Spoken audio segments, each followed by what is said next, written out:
How do Kamala Harris and Donald Trump political ideologies differ? How can you differentiate? My students are currently working on a project to explain where the two candidates differ on some of the big issues. Generally we would say that Kamala Harris is a liberal Democrat, holds many positions that liberal Democrats do, and Donald Trump is something of a populist conservative. He holds many conservative positions, but he's also one of these folks who criticizes the establishment, claims to stand for the interests of some regular people. But Donald Trump is anti-establishment, is anti-deep state.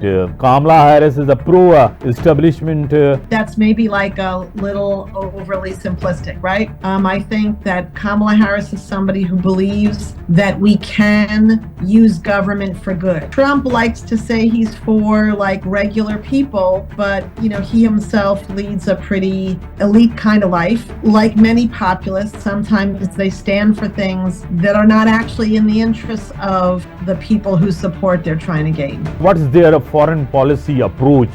Gaza war, Ukraine, Russia war. What would you say about this? Kamala Harris, following in the footsteps of Joe Biden, is a supporter of the U.S. working with other countries to accomplish common goals. After 4 years of a Trump presidency in which Trump was very critical of NATO, Joe Biden worked hard and Kamala Harris worked hard to rebuild those relationships. How Kamala Harris could win? There is a little bit poll shows a lead on Trump.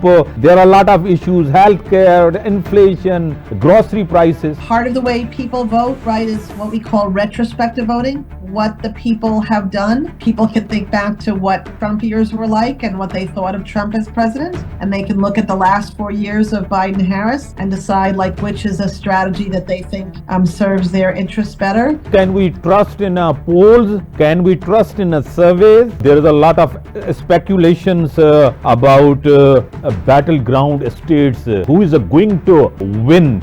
Can we trust on polls? Some challenges in recent years. Some general ones, like fewer people today will just pick up the phone for an unidentified number, so that they don't get polled. And also, the fact that Trump and some of his allies criticize the polls, doubt in their legitimacy, makes it so that many Trump supporters don't believe in the polls. Recently, after the debate, there is a false claims about a migrant in Ohio eating bats. People are laughing at Donald Trump. He's a try to avoid, he's a try to attention divert. That's a very unfortunate campaign tactic. There's no evidence that that's true. The Republican governor, the mayor of Springfield, the police department in Springfield have all said that they've seen no signs that Haitian immigrants in Springfield eating pets.